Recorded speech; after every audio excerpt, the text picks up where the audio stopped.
Selamat berjumpa kembali dalam layanan audio Sahabat Seperjalanan. Hari ini adalah hari Jumat 2 Agustus 2024. Tema renungan saat teduh kita dengan judul Kebaikan Salah Alamat. Firman Tuhan terambil dalam Lukas 14 ayat 12 sampai dengan ke-14. Dan Yesus berkata kepada orang yang mengundang dia, apabila engkau mengadakan perjamuan siang dan perjamuan malam, janganlah engkau mengundang sahabat-sahabatmu atau saudara-saudaramu atau kaum keluargamu dan tetanggamu yang kaya, karena mereka akan membalasnya dengan mengundang engkau pula, dan dengan demikian engkau mendapat balasnya. Tetapi apabila engkau mengadakan perjamuan, undanglah orang-orang miskin, orang-orang cacat, orang-orang lumpuh, dan orang-orang buta.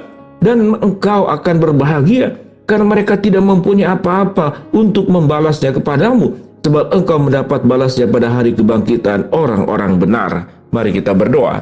Bapa yang di dalam surga, kami ingin belajar melakukan kebaikan yang benar tertuju kepada alamat dan bukan salah alamat. Dalam nama Tuhan Yesus kami berdoa, amin. Shalom sahabat seperjalanan yang dikasihi Tuhan. Renungan ini akan mencerahkan kita, membukakan pikiran kita, membukakan mata kita, bahwa selama ini kita melakukan perkara-perkara yang bersangkut paut dengan yang namanya undangan makan, undangan pesta, kita melakukannya dengan keliru dan tidak sesuai dengan firman Allah. Apa yang firman Tuhan katakan?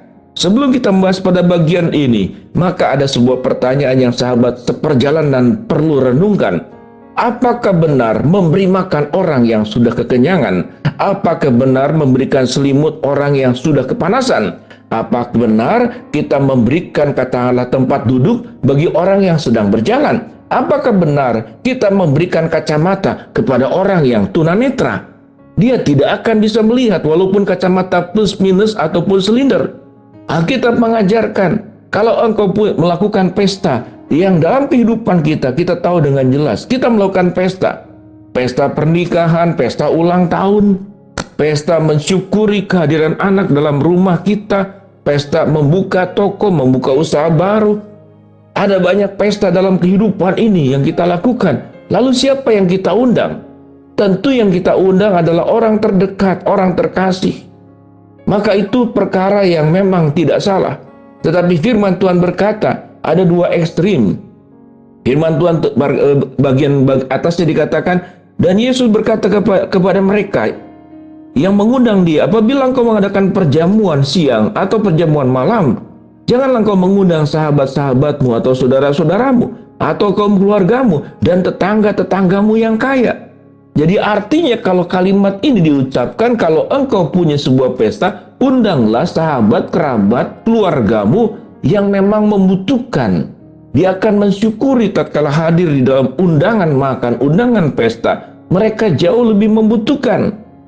Bukankah kita mengatakan mereka akan membalasnya dengan mengundang engkau pula, dengan demikian engkau mendapatkan balasnya. Tapi firman Tuhan berkata, tetapi apabila engkau mengadakan perjamuan, undanglah orang-orang miskin, orang-orang cacat, orang-orang lumpuh, orang-orang buta. Dan engkau akan berbahagia karena mereka tidak mempunyai apa-apa untuk membalasnya kepadamu. Sebab engkau akan mendapatkan balasannya pada hari kebangkitan orang-orang benar. Berbicara tentang kebaikan salah alamat, itu yang dijelaskan dari awal, bagaimana kita memberikan makan orang yang sudah kekenyangan. Bagaimana kita memberikan air minum kepada orang yang sudah tidak kehausan. Dia pun sudah minum segala macam minuman. Apalagi zaman sekarang, minuman berbagai macam rasa. Tetapi sewaktu kita mengundang dan memberi makan kepada mereka, orang-orang miskin, orang-orang lumpuh, orang-orang cacat, orang-orang buta, apa yang firman Tuhan katakan? Engkau akan berbahagia karena mereka tidak mempunyai apa-apa untuk membalasnya kepadamu. Pada titik ini sahabat seperjalanan, biarlah kita merenungkan. Tak kala kita memberikan kebaikan yang selama ini kita lakukan, maka prioritas yang paling utama bahwa kebaikan yang kita sampaikan itu harus tertuju kepada alamat yang tepat. Jangan melakukan kebaikan yang salah alamat. Kalau ada anak kita ulang tahun 17 tahun, kita lakukan pesta. Mengapa kita tidak lakukan? Kita menghadiri mungkin ke rumah anak yatim piatu, di dalam acara syukuran itu, dalam acara syukuran tertentu kita melakukan bakti sosial.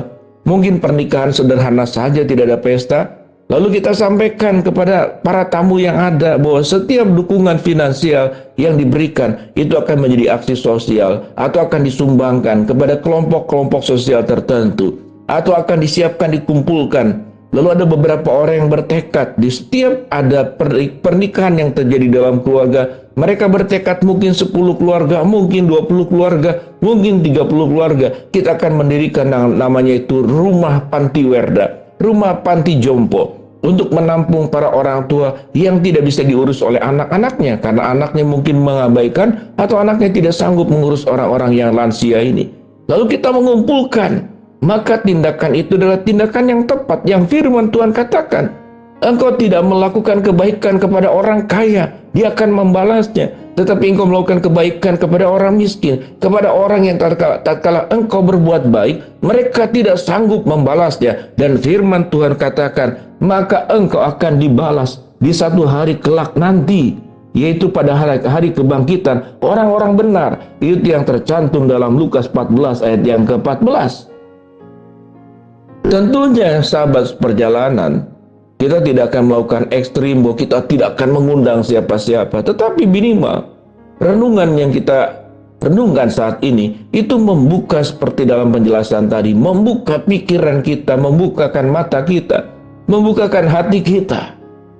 Jangan melakukan pesta makan-makan di tengah-tengah orang yang sudah kekenyangan. Jangan-jangan sudah banyak bibit penyakit di dalamnya karena terlalu banyak makan enak. Jadi satu kelompok orang yang kaya punya banyak penyakit karena terlalu makan enak dan terlalu banyak makan berlebihan. Sementara mereka yang kurang makan itu menjadi stunting, kekurangan gizi. Mengalami katakanlah sakit karena kekurangan makan. Yang ini sakit karena kebanyakan makan. Waktu kita mengajak makan orang yang sudah kebanyakan makan, maka kita sedang berbuat dosa. Waktu kita membiarkan orang sementara kita sanggup memberi makan mereka, kita membiarkan mereka kelaparan, kita membiarkan mereka menjadi stunting. Program pemerintah dari presiden, wakil presiden yang sudah dipilih saat ini di negara Indonesia, salah satu programnya apa? Memberi makan siang gratis kepada anak-anak sekolah. Tentu ada sekolah-sekolah yang dipilih, yang diprioritaskan. Kita tahu dengan jelas IQ orang-orang di negara kita ini mendapatkan kedudukan yang bawah dibandingkan dengan negara-negara lain. Faktornya apakah bodoh? Tidak. Bagaimana mungkin seseorang bisa mengalami kecerdasan kalau stunting? Kalau asupan nutrisi untuk otaknya, untuk pertumbuhan fisiknya, itu kemudian tidak berkembang. Mari kita hindari membuat orang kaya makan makin banyak, akhirnya jadi sakit penyakit. Membiarkan orang miskin kekurangan makan, akhirnya juga mengalami sakit penyakit. Bertindaklah adil, berbuatlah baik kepada alamat yang tepat, dan jangan melakukan kebaikan kepada pihak-pihak yang kemudian salah alamat. Bagian firman Tuhan diingat baik-baik yang kita baca saat ini, yang kita renungkan, Lukas 14 ayat 12-14. Setiap kali kita mau melakukan pesta, setiap kali kita melakukan sebuah undangan, pertimbangkanlah Lukas 14 ayat 12-14 untuk membuat kita menjadi orang-orang yang semakin bijaksana, bahwa tatkala kita melakukan kebaikan, kita melakukan kebaikan kepada alamat yang tepat dan bukan salah alamat. Mari kita berdoa. Bapa dalam surga, terima kasih buat kebenaran firman Allah yang kami pelajari. Hamba-Mu berdoa buat sahabat perjalanan yang sakit, Tuhan jamah sembuhkan. Sahabat perjalanan yang sedang menghadapi masalah, Tuhan bukakan jalan. Sahabat perjalanan yang sedang berdoa mengharapkan sesuatu, Tuhan kabulkan dengan cara dan waktunya Tuhan. Dalam nama Tuhan Yesus kami berdoa. Amin.